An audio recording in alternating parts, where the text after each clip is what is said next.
সূরা আল আহকাফ। বিসমিল্লাহির রহমানির রহিম। রহমান রহিম আল্লাহ তাআলার নামে। হামিম। আল্লাহ তাআলার কাছ থেকেই এ মহাগ্রন্থ আল কোরআনের অবতরণ, যিনি মহাপরাক্রমশালী ও প্রবল প্রজ্ঞাময়। আকাশমণ্ডলী ও জমিন এবং তাদের উভয়ের মাঝে যা কিছু রয়েছে, এর সব কিছু আমি যথাযথ লক্ষ্য ছাড়া সৃষ্টি করিনি, এবং এগুলো এক সুনির্দিষ্ট সময়ের জন্য পয়দা করেছি।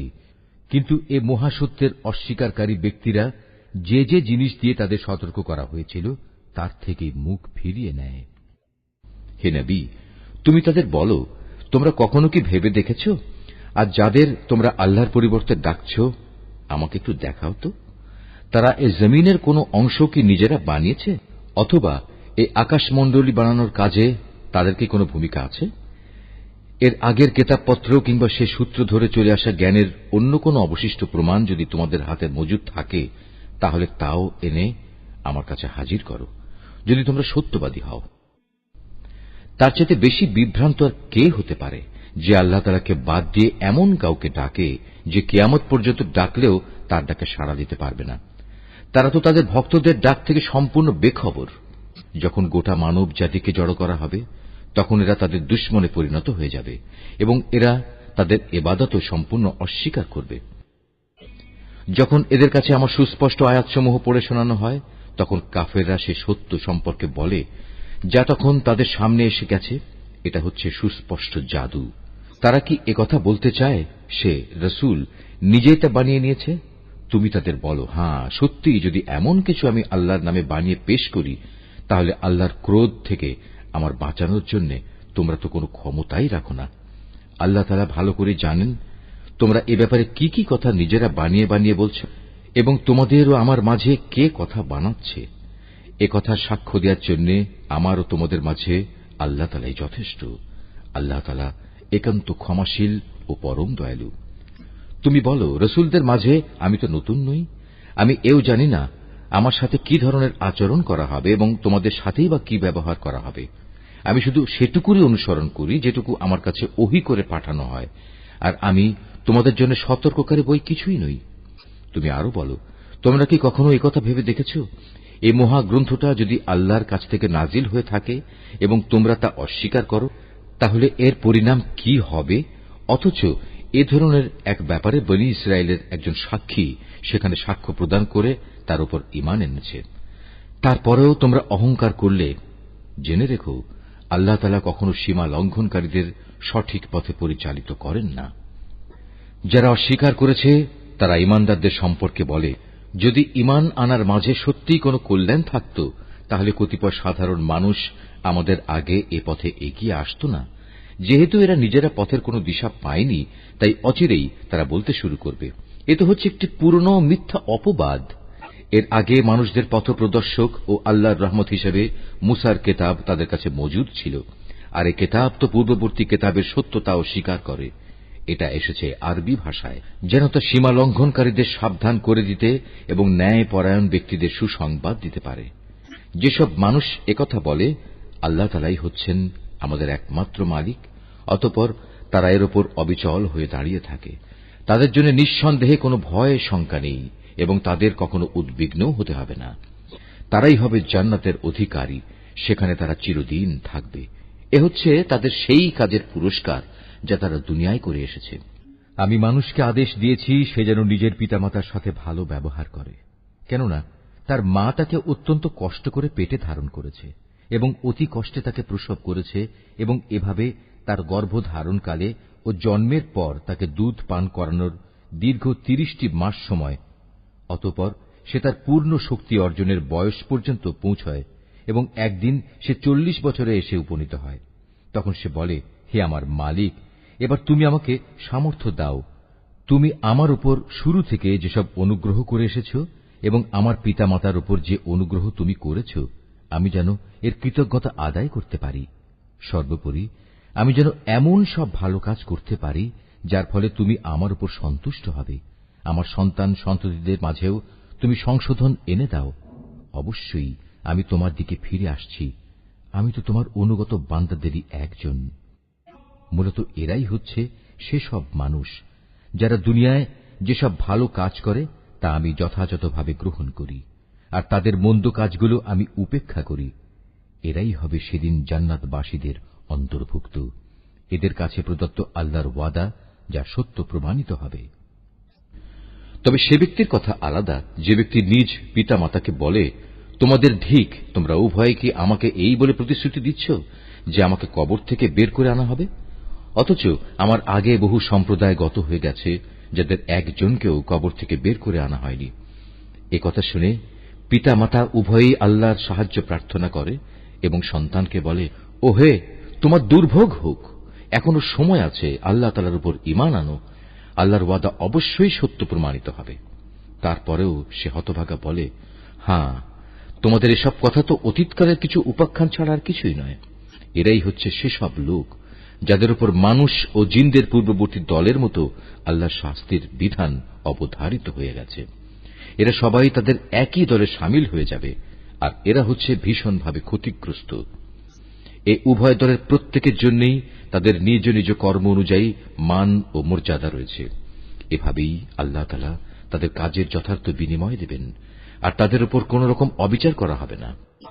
যেদিন কাফেরদের জাহান্নামের জ্বলন্ত আগুনের সামনে এনে দাঁড় করানো হবে, তখন তাদের বলা হবে, তোমরা তো তোমাদের ভাগের যাবতীয় নিয়ামত দুনিয়াতেই বিনষ্ট করে এসেছ, এবং তোমাদের পার্থিব জীবনে সেসব নিয়ামত দিয়ে প্রচুর পরিমাণ ফায়দাও তোমরা হাসিল করে নিয়েছ।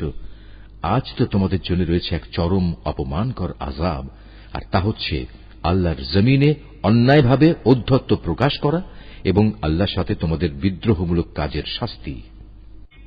হে নবী, এদের তুমি আদ সম্প্রদায়ের এক ভাই হুদ নবীর কাহিনী শোনাও, যে আহকাফ উপত্যকার নিজ সম্প্রদায়ের লোকদের আল্লাহর আযাবের ভয় দেখাচ্ছিল।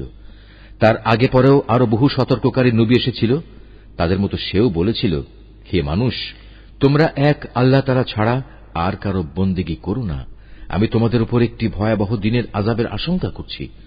এ কথা শুনে তারা বলল, আমাদের মাবুদদের বন্দেগী থেকে আমাদের ভিন্ন পথে চালিত করার জন্যই কি তুমি আমাদের কাছে এসেছ?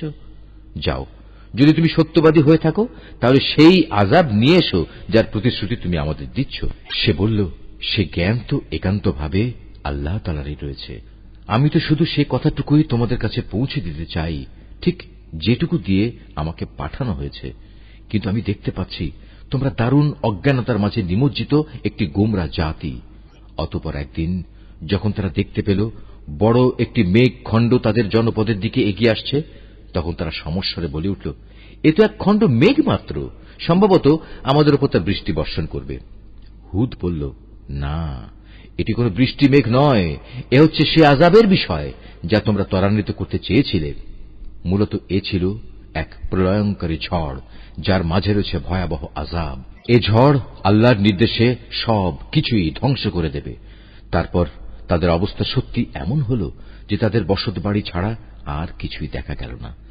আমি এভাবেই অপরাধী জাতিসমূহকে তাদের কৃতকর্মের প্রতিফল দিয়ে থাকি। এই জমিনে প্রতিষ্ঠা লাভের জন্য তাদের যা যা আমি দিয়েছিলাম তা অনেক কিছুই তোমাদের দেইনি। শোনার জন্য আমি তাদের কান, দেখার জন্য চোখ ও অনুধাবনের জন্য হৃদয় দিয়ে রেখেছিলাম, কিন্তু তাদের সে কান, চোখ ও হৃদয় তাদের কোনোই কাজে আসেনি, কারণ তারা আল্লাহ তাআলার আয়াতসমূহকে অস্বীকার করতেই থাকল। যে আযাবের বিষয় নিয়ে তারা হাসি তামাশা করত, একদিন সত্যি সত্যি তা তাদের উপর এসে পড়ল। তোমাদের চারপাশের আরো অনেকগুলো জনপদকে আমি একই কারণে ধ্বংস করে দিয়েছি। আমি বারবার ওদের কাছে আমার নিদর্শনসমূহ বর্ণনা করেছি যেন তারা আমার দিকে ফিরে আসে। তারা কেন সেদিন তাদের সাহায্য করতে পারল না, যাদের তারা আল্লাহকে বাদ দিয়ে নৈকট্য হাসিলের জন্য মাবুদ বানিয়ে নিয়েছিল? বরং আযাব দেখে তারাও তাদের ছেড়ে উধাও হয়ে গেল। মূলত এ হচ্ছে তাদের আল্লাহ তাআলা সম্পর্কে মিথ্যা ও যাবতীয় অলীক ধারণার পরিণাম। একবার যখন একদল জিনকে আমি তোমার কাছে পাঠিয়েছিলাম, তারা তোমার কোরআন পাঠ শুনছিল, তখন তারা সে স্থানে উপনীত হল। তখন তারা বলতে লাগল, সবাই চুপ হয়ে যাও। অতঃপর যখন কোরআন পাঠের কাজ শেষ হয়ে গেল, তখন তারা এক একজন নিজের সম্প্রদায়ের কাছে আল্লাহর আযাব থেকে সতর্ককারী হিসেবেই ফিরে গেল। তারা বলল, হে আমাদের জাতি, আজ আমরা এমন এক গ্রন্থ ও তার তেলাওয়াত শুনে এসেছি যা মূসার পরে নাজিল করা হয়েছে। এই গ্রন্থ আগের পাঠানো সব গ্রন্থের সত্যতা স্বীকার করে। এই গ্রন্থটি সবাইকে সত্য ও সঠিক পথের দিকে পরিচালিত করে। হে আমাদের জাতি, তোমরা সবাই মিলে আল্লাহর পথে আহ্বানকারীর এ ডাকে সাড়া দাও এবং তার রসুলের উপর ঈমান আনো। তাহলে আল্লাহ তাআলা তোমাদের যাবতীয় গুনাহ খাতা ক্ষমা করে দেবেন এবং তোমাদের কঠিন আযাব থেকে মুক্তি দেবেন। আর তোমাদের মাঝে যদি কেউ আল্লাহর পথের এ আহ্বানকারীর ডাকে সাড়া না দেয়, তবে তার জানা উচিত এই জমিনে আল্লাহকে ব্যর্থ করে দেওয়ার কোন রকম ক্ষমতাই সে রাখে না, বরং এই আচরণের জন্য সে আল্লাহর কাছে তার কোনই সাহায্যকারী পাবে না। এ ধরনের লোকেরা তো সুস্পষ্ট গুমরাহিতে নিমজ্জিত। এই লোকগুলো কি এটা বুঝতে পারে না যে মহান আল্লাহ তাআলা আসমান সমূহ ও জমিন বানিয়েছেন এবং এ সব কিছু সৃষ্টি যাকে সামান্যতম ক্লান্ত করতে পারেনি? তিনি কি একবার মরে গেলে মানুষকে পুনরায় জীবন দান করতে সম্পূর্ণ সক্ষম নন? হ্যাঁ, অবশ্যই তিনি সব কিছুর উপর ক্ষমতাবান। সেসব কাফেরদের যখন জ্বলন্ত আগুনের সামনে দাঁড় করানো হবে, তখন তাদের বলা হবে, আমার এ প্রতিশ্রুতি কি সত্য ছিল? তারা বলবে, হ্যাঁ, আমাদের মালিকের শপথ, এটা অবশ্যই সত্য। অতঃপর তাদের বলা হবে, এবার তোমরা শাস্তি উপভোগ করো এবং এ হচ্ছে সে আযাব যা তোমরা অস্বীকার করতে। হে নবী, তুমি ধৈর্য ধারণ করো, ঠিক যেমন করে ধৈর্য ধারণ করেছিল আমার দৃঢ় প্রতিষ্ঠিত সাহসী নবীরা। এই নির্বোধ ব্যক্তিদের ব্যাপারে তুমি কখনো তাড়াহুড়ো করো না। যেদিন সত্যিই তারা সেই আযাব নিজেদের সামনে দেখতে পাবে যার ওয়াদা তাদের কাছে করা হয়েছিল, তখন তাদের অবস্থা হবে এমন যেন দুনিয়ায় তারা দিনের সামান্য একটি মুহূর্ত সময় অতিবাহিত করে এসেছে। মূলত এটি একটি ঘোষণা মাত্র। এই ঘোষণা যারা প্রত্যাখ্যান করেছে তাদের ছাড়া আর কাউকে সেদিন ধ্বংস করা হবে না।